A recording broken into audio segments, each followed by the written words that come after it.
Hey guys, it is Monday here in West Virginia, and it is time for us to do our Mopar Monday. And as I mentioned yesterday, I have some loose ones to show you guys that I picked up last week.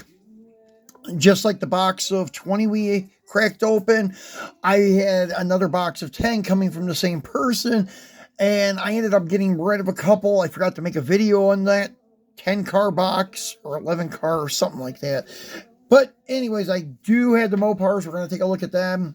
These are my keepers from the box. So here's the first one. We'll start with the A bodies. This beautiful Autoworld Dart. I think this is a one of 2,500 vehicle from Autoworld. And it's a 71 Dart. And it's got the twin scoop hood. Detailed engine compartment. Correct blue paint for the engine. Nicely detailed bench seat interior. Pretty cool. White letter. Goodyear polyglass tires. And your Dart Swinger emblems. And the marker lights. 71 Dart vanity plate. And nicely detailed taillights and rear bumper. All the trimmer on the windows is nicely done. Very cool car. I have a couple of them already, but yeah, I ended up getting rid of a couple of them that I thought I had doubles of, and I ended up not having doubles, and I really, really regret that. I had a box of some Mopars put away, and I thought for sure I had doubles of some, so I went ahead and got rid of them, and now I didn't have doubles of them, so I had to find them again. There are a few Challengers and Cudas and a few Darts. Nothing else, so luckily my B bodies I was pretty much solid with, but yeah, I did accidentally sell a couple of A bodies and E bodies that were not supposed to go. So anyways, here is the counterpart to that yellow Duster we looked at in the first box.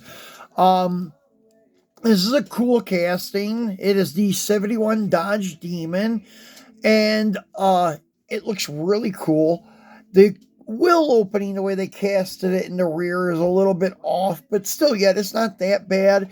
It does have mirrors casted in, which they're okay too, but it looks a little bit weird because the Demon had like kind of like the Regal M2 mirrors are. They're on a pedestal over here on the door, so these do not look right. The corner mounted mirrors, it's like way before the car's time. I'm sorry, not before the car's time, but way after the car's time.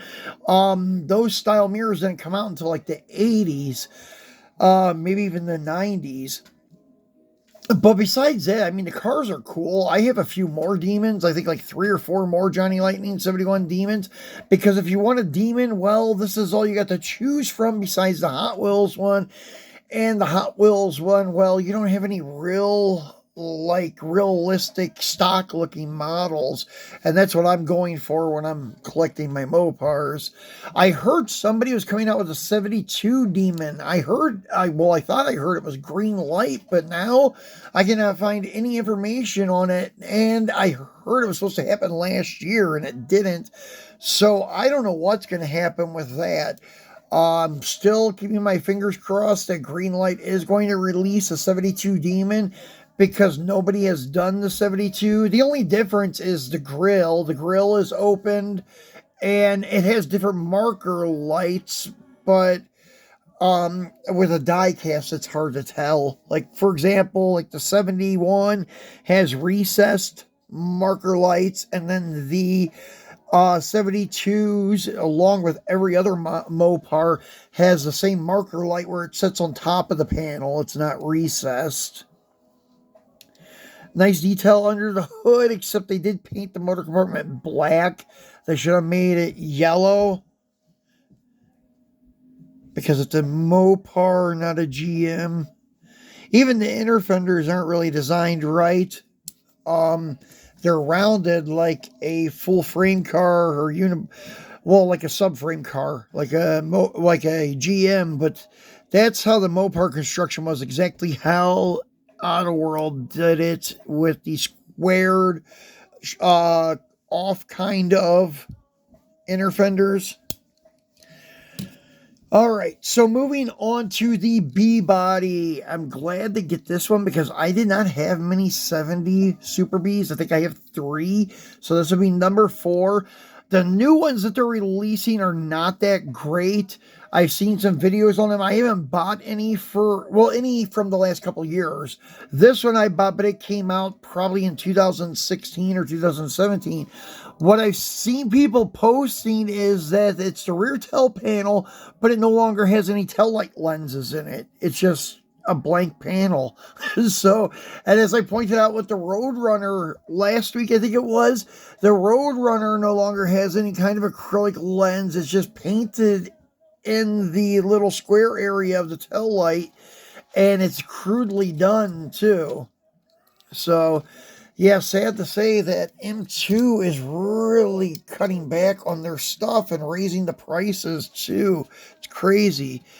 Under the hood is not too bad. That the inner fenders are a little bit wider, and you kind of have like a shelf basically on the inner fender of a Mopar, an A, B, and E, or F, G, whatever it is.